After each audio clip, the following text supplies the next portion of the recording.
Darn it, Charles. I forgot to have a cover of Hammer Time, but So you can sing it. nah, I'll avoid that. But, everybody witnessed last night we had midnight Hammer Time. How are you doing there not in the presidential library, but in the far off land of Malaysia? Uh, I'm doing well. Thanks for asking. It's a pleasure to join you again. It's interesting out here because there are very few, at least in my circle at the tennis club and restaurants I go to, there are very few Americans. And so what's going on in America is and around the world now with America is of keen interest to the many people I interact with. And so I'm always being asked to explain, what Trump is doing and what's going to happen next. And some people, many of the Brits that I meet are, pro Obama, pro Harris, pro Hmm. Hillary, and they react. Indeed, some of the early ones I met won't talk to me now, because they're the isn't Trump stupid? What is the next stupid thing he's going to go do? These are people who are not terribly smart themselves. But anyway, um, I think again, I kind of live my life studying contrasts, and when I see oddities popping out, I act on them. So in Trump, I mean, he's the president of the United States. Joe Biden, when he was president, when he was pretending to be president, could do whatever he wanted. Right? That was the standard. I'm the president. I do what I want. Supreme Court says you can't forgive student debt. What army do they have? I'll just forgive student debt Yeah, anyway. That right. was their approach. And here, in the case of this attack, which involved apparently no American troops on the ground inside Iran, um, and in and out quickly. Um, this is far less serious than Barack Obama and Hillary Clinton negotiating with Gaddafi, who wanted to come in, who wanted to give up his program, who wanted to have Libya join the peaceful world. They killed him anyway, and then Hillary laughed about it. She what did she say? Yeah. Something like we came, We we came, saw we he's dead. saw he died. Yeah, I mean, she It's thought that was terrible. funny. She It's thought it was terrible. funny. So with Democrats, many Democrats and some Republicans, it's all about control and power. I'm in power. I do what I want. Nancy Pelosi made more money apparently last year than any hedge fund did in percentage returns. How there's no way a human being can do that out to beat out all the hedge funds. I mean, mind you, these hedge funds employ really smart people, pay them a tremendous amount of money. They work 7 days a week, 365 days in a year, trying to figure out how to make themselves and their investors rich. And Pelosi's in Congress, supposedly doing another job. It's clear she's an insider trading criminal Yeah.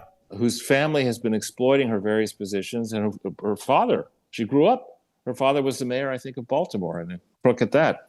So, you know, um, the puff coming out of Washington D.C. with penny store Obama, Hakeem Jeffries, and Rashida Tlaib, and others, calling. I mean, nobody takes them seriously. On the other hand, you say what you want about Trump, and I'm not a huge fan of regime change, particularly in a country like Iran, where we've tried that many times, Well, and but they're every time, stressing that they don't want that they're saying that no, this was to strike the nuclear facility and not to do regime yeah, but change. That's what they Trump, said.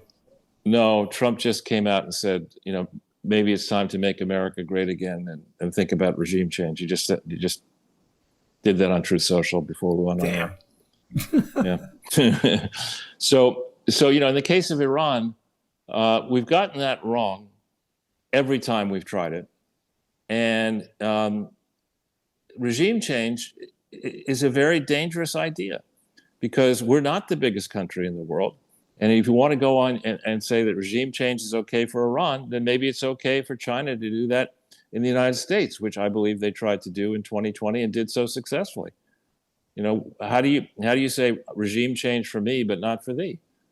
And so when you it's the same as the same kind of danger, perhaps more serious one, than 700 district court judges saying that they need to, every one of them needs to have a say on every major decision, on any decision that the administration makes. There's chaos, and rather than obviously you and I don't have this access to the same information that Trump does, and let's hope he's got the best information anybody could have. But rather than leading with, if you're given a choice, you can do one major thing at a time. Rather than taking out the nuclear facilities, I would have taken down the district court system.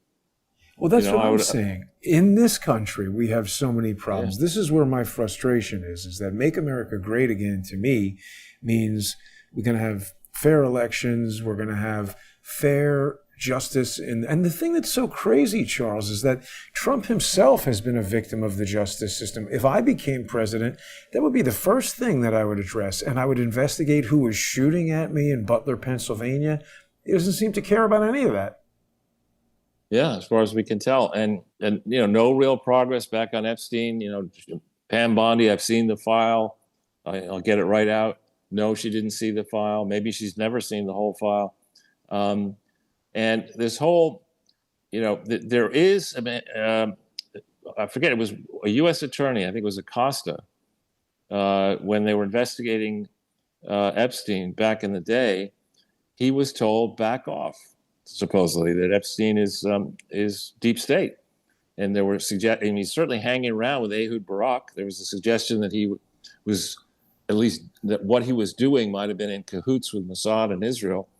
The fact that we're doing what we are now doing in Iran, and we haven't seen the Epstein files yet, does, I think, seem to confirm that Epstein may have been working with foreign agencies. And the suggestion was he had a Saudi passport, of all things. And what is up with all that? Well, Charles, have you noticed that nobody has heard a word from this dude? He was fired like a week after this. Dershowitz, vehemently swears, no, that's incorrect. And I was like, what are you talking about? It's incorrect. He said that. He's like, no, Dershowitz freaked out when I brought this up. And nobody has seen Alexander Acosta since then. Where the hell is the guy? I don't know. But, so this whole, back on Iran, I think when history writes fairly about Barack Obama, it's going to be a withering critique, I think, on balance. So much potential. He had a moment in history where he could have done so many positive things. And instead, in the case of Iran, I think it was around June of 2009, there was a groundswell of support, much like the Hong Kong protests. Now, were they orchestrated by the West? I don't know. But there seemed, as an election loomed, there seemed to be popular support building for internally within Iran for the removal of the mullah theocracy. And instead, that movement was brutally put down. People were murdered. A little girl named Neda was tragically shot to death. And in that moment, through diplomacy and other means, we could have perhaps assisted, not with regime change, but this amplifying the calls for a different way forward, a secular path for Iran. That was possible in 2009. Instead of doing that, Obama and Hillary, and later that idiot John Kerry, foisted a ridiculous JCPOA, whatever that thing was called, deal where we sent billions, I think tens of billions of dollars to the thugs, and pretended that we had a real deal on nukes when we didn't. And they knew they couldn't get that deal through the Senate as a treaty, so they negotiated it the way that it was and pretended it was a treaty. I mean, that was a disaster. It was a real disaster. And in this case, in Iran, I don't know how close they were to having a nuclear weapon. I don't know whether they would have given that nuclear weapon to a terrorist operation or not. But I do know that Iran, just from public sources, other than the United States, is among the largest state sponsors of terror. And for a time, they did have folks in Venezuela, in Central America, people navigating their way more. Yeah, Times Square, exactly. They're And there. so, They're right there. right. And so, what Trump did, I haven't seen the pictures or the video footage. I don't know if it was successful or not. Of course, the Iranians are saying they took their enriched stuff out, and various people are saying that it's like they're not saying it's like Bill Clinton in the run-up to impeachment bombing, a pharmaceutical factory in Sudan, to interrupt the news cycle on Lewinsky. But I don't know whether it will prove effective. I do know, though, that people around the world are taking Trump a bit more seriously now when it comes to military stuff. Well, Charles, earlier today I was watching the UN Security Council having a lot of bluster and Right. nonsense with, maybe this is it. This might be it. They were saying that, oh my God, they have an ad for Mandami. We're not going to run this yet. Let me wait until this stupid ad ends. They won't let me go through the ad. So many ads on YouTube. Anyway, they were sitting around all speaking in accents, making it very, it's over now. But they were saying they had the Atomic Energy Agency guy talking, and he said that they measured that there was not additional radiation in the area. What is this? That's not what we were looking at. I don't know. It went to the next minute. This guy was, I think, the head of the International Atomic Energy Agency, which I guess is part of the UN. And he said that satellite photos and Iran confirms that the entrance and the exit were destroyed and that other buildings were destroyed, but that, radiation levels around the thing were not higher than normal.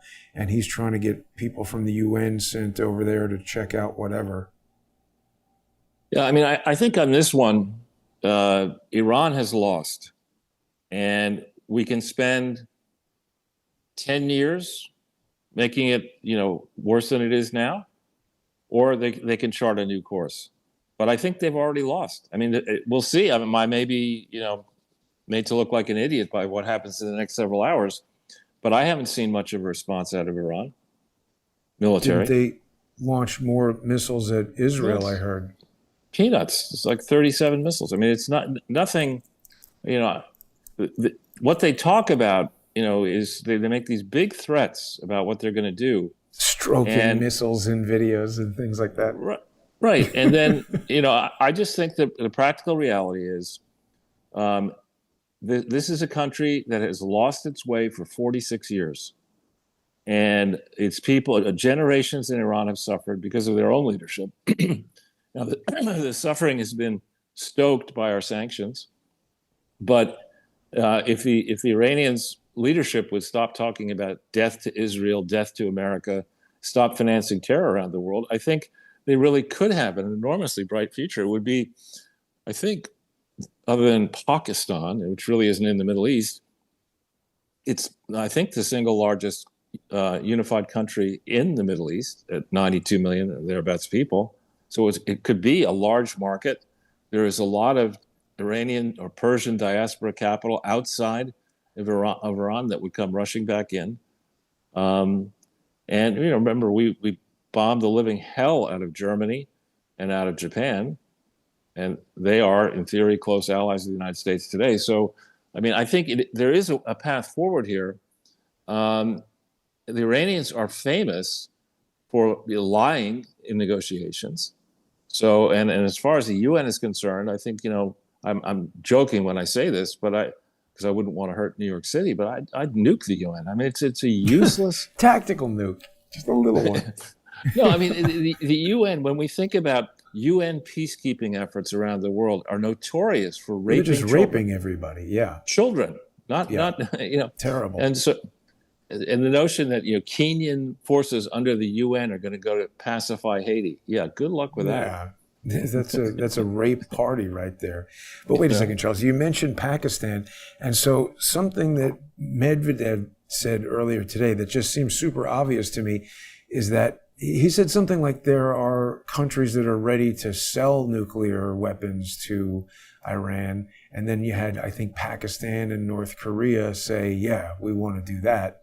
So I don't know. I doubt that Pakistan said that. Yeah. I doubt. I doubt. North Korea maybe, but not Pakistan.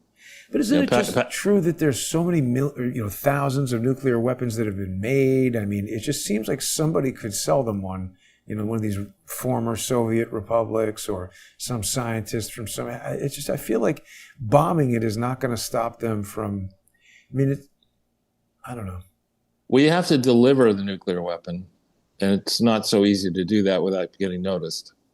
And so, I don't know the particulars here. I do know that the Iranians, they were talking smack several months ago. They were talking about, be careful. We can attack anybody we want. They were saying, all right, okay, that's the direction you want to go. I mean, I have never been in, war fighting, or physical fighting, but I've been in tough business situations, and you get to a place you don't want to be in that place. But, if somebody's gunning for you and you have reason to believe they're going to try to take you out, you better take them out first. Because imagine the other scenario. Imagine where AOC and these bleeders would be, these moron bleeders would be, if Iran had announced by setting off a nuclear weapon in St. Louis that they had a nuclear weapon.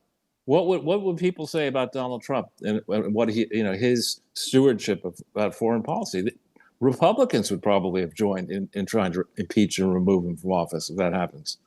Yeah. So I just don't know. I mean, evidently Tulsi Gabbard didn't know either.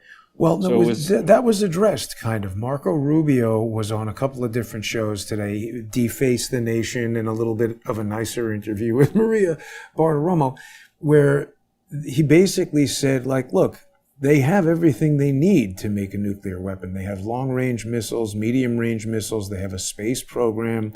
He says he doesn't think they're trying to go to Mars. They're trying to develop an intercontinental ballistic missile to deliver a nuclear payload to the United States. He said that this facility was enriching uranium to, 60% or whatever percent you need. He said it's way beyond any kind of energy application. Yeah. And then it said they have everything that they need to make a nuclear weapon, and that they weren't going to wait for them to do that.